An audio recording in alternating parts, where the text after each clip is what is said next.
नमस्कार students, welcome to my YouTube channel maths with Amar Jha. इस video में हम दिल्ली सरकार द्वारा सत्र 2024-25 के लिए मिशन मैथमेटिक्स चलाया जा रहा है, जिसके तहत क्लास 10th का वर्कशीट लेकर के उपस्थित हूँ, जो दिनांक 29 जुलाई 2024 के लिए है। हमारा आज का टॉपिक है फंडामेंटल थ्योरम ऑफ अरिथमेटिक, अर्थात अंकगणित का आधारभूत प्रमेय। अब बच्चों देखिए 246 लिया गया है और इसे 3 से डिवाइड करके देखा गया। आपको पता है, जिससे डिवाइड करते हैं उसको भाजक कहते हैं और जिसको डिवाइड करते हैं उसको भाज्य कहते हैं। और ये भागफल और ये शेषफल बचता। यदि शेषफल कुछ भी नहीं बचे, यानी रिमाइंडर 0 हो, तो 3 जो है, यानी जिस संख्या से हम भाग दे रहे हैं वो पूरी तरह से इसको विभाजित कर देता है, यानी शेषफल कुछ भी नहीं बचता। तब हम कह सकते हैं कि 3 जो है 246 का एक गुणनखंड है, यानी फैक्टर है। अब अभाज्य संख्या किसे कहते हैं, यानी prime number. What is prime number, आपको ये पता होनी चाहिए। जो कोई भी नंबर जो होता है वो एक और अपने आप यानी इटसेल्फ से डिवाइड होता है। अब जैसे हमने लिया 5, तो 5 जो है 1 और 5 से 1 5 जा 5, यानी 5 1 जा 5, या 1 को 5 से गुणा करेंगे तो 5 होगा, यानी इसके सिर्फ 2 गुणनखंड होंगे।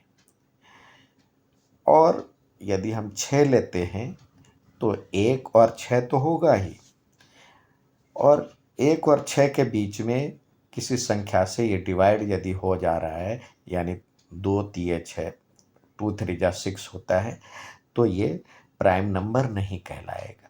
प्राइम नंबर के लिए होनी चाहिए केवल 2 गुणनखंड, एक और स्वयं यानी इटसेल्फ।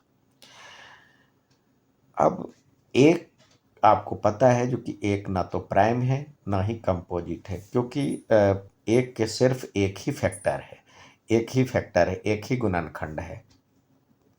तो इसलिए ना तो ये प्राइम होता है ना ही कंपोजिट होता है। अब जैसे लिया गया है 2, देखिए 1 और 2 इसके फैक्टर हैं, 3 1 और 3 फैक्टर है, 5 1 और 5 फैक्टर है, जबकि 4 1 और 4 के अलावा बीच से डिवाइड हो रहा है। 6 1 और 6 के अलावा 2 और 3 से डिवाइड हो रहा है, तो यानी इसके मोर देन 2 फैक्टर है। 8 1 2 और 8 होगा, 1 को 8 से डिवाइड करेंगे तो 8 होगा, 2 और 4 से भी, तो यानी इसके 2 से अधिक गुणनखंड जिसके हो उसको भाज्य संख्याएं कहेंगे, यानी जिसके ओनली 1 फैक्टर हो, तो 1 के ओनली 1 होता है, तो ये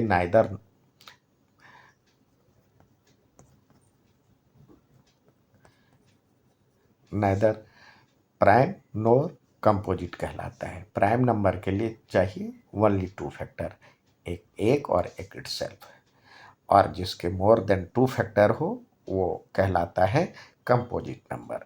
अब फंडामेंटल थ्योरम ऑफ अरिथमेटिक क्या कहता है, every composite number can be expressed as a product of prime number and this factorization is unique apart the order in which the prime factors occurs।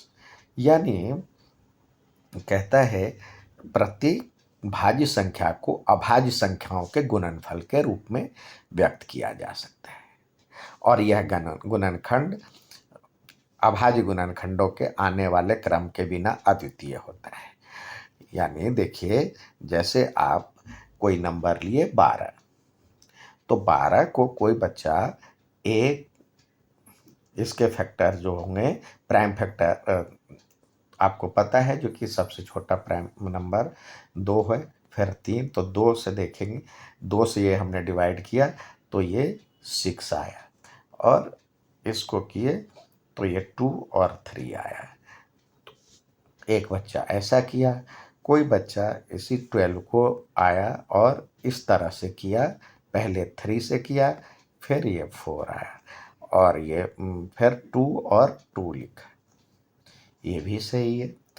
और कोई दूसरा तीसरा आया, इसने पहले 4 से किया और फिर 3 लिखा, फिर ये 2 और 2। तो सब में हम देख रहे हैं सबका करने का तरीका अलग अलग था, लेकिन सब में जो है 2 2 बार आया है, 3 एक बार ही आया है। 2 हम सब में 2 बार आया है, 3 एक बार ही आया है। यहाँ पे 3 पहले आया। तो फंडामेंटल थ्योरम ऑफ अर्थमेटिक कहता है जैसे एक 12 है, 12 एक नंबर है, उसको हम प्राइम नंबर के मल्टीपल के रूप में लिख सकते हैं, यानी every composite number can be expressed as a product of prime number है। और ये यूनिक है, जो सब में देख रहे हैं 2 2 बार और 3 एक बार आया है, 2 2 बार और 3 एक बार आया है। और ऑर्डर इसका अलग मतलब उल्टा भी हो सकता है, ऑर्डर में भी चेंज, यानी कहता है जो प्रत्येक भाज्य संख्या को अभाज्य संख्याओं के गुणनफल के रूप में हम व्यक्त कर सकते हैं। यह गुणनखंड अभाज्य गुणनखंडों के आने वाले क्रम के बिना, यानी किसी भी ऑर्डर में हो सकता है, ये अद्वितीय होता है, ये यूनिक होता है। आइए अब 24 और 36 के गुणनखंड लिखिए। तो देखिए 24 किस किस टेबल में आ रहा है, एक और 1 को 24 टाइम्स मल्टीप्लाई करेंगे तो ये आएगा 120। तो ये 2 फैक्टर तो हो ही गए। अब 2 से भी ये डिवाइड हो रहा है, तो 2 और ये 2 को करेंगे तो 2 12 जा होता है, फिर 3 से करेंगे तो 3 8 जा, फिर 4 और 6 जा, फिर 5 और 6 के बाद अब यही ऑर्डर चलता जाएगा, यानी 6 4 जा हो जाएगा, 8 3 जा हो जाएगा। तो इस तरह से इसके ये पूरे फैक्टर कहलाए, 1 2 3 4 6 8 12 और 24, ये इसके फैक्टर हो गए, गुणनखंड हो गया। अब इसी तरह 36 को हम लिखते हैं, तो ये देखिए 1 गुने 36 लिखें, 2 के पहाड़े में आता है 2 गुने 18, 3 के पहाड़े में आता है 3 को 12 से करेंगे तो ये होगा, 4 को 9 से करेंगे, 5 के टेबल में जाता नहीं है, 6 को 6 बार पढ़ेंगे तो आएगा। तो इस तरह से ये इसके पूरे फैक्टर कहलाए। तो ये हो गया 1 2 3 4 और 6, 2 बार है तो एक ही बार लिखेंगे, 9 12 18 और 36। अब इसमें देख रहे हैं जो अभाज्य गुणनखंड कौन कौन सा है, तो एक तो ना तो भाज्य होता है ना ही अभाज्य, तो इसको हटा दे। 2 और 3 इसमें है, तो 24 को हम 2 और 3 इसके अभाज्य गुणनखंड के रूप में लिखेंगे। इसी तरह से 36 में भी 2 और 3 आ रहा है। अब कह रहा है इसको अभाज्य गुणनखंड के रूप में लिखिए। अब 2 देखिए, यदि हम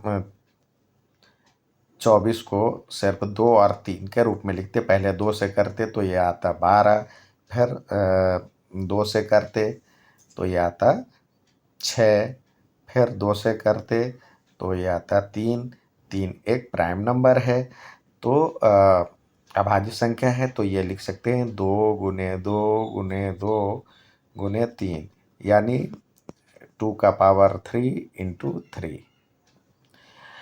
इसी तरह 36 को हम करेंगे तो 2, ये 18, फिर 2 से करेंगे तो ये 9, फिर 3 से जाएगा, 3 3 जा 3, एक प्राइम नंबर है तो इस तरह से 2 गुने 2 गुने 3 गुने 3, यानी 2 का पावर 2 और 3 का पावर 2, ये इसका गुणनखंड हो गया। यानी अभाज्य संख्याओं के गुणनफल के रूप में हम इस तरह से लिखते हैं। उम्मीद है समझ में आएगा। अच्छा लगे तो लाइक, सब्सक्राइब, शेयर जरूर करें। धन्यवाद।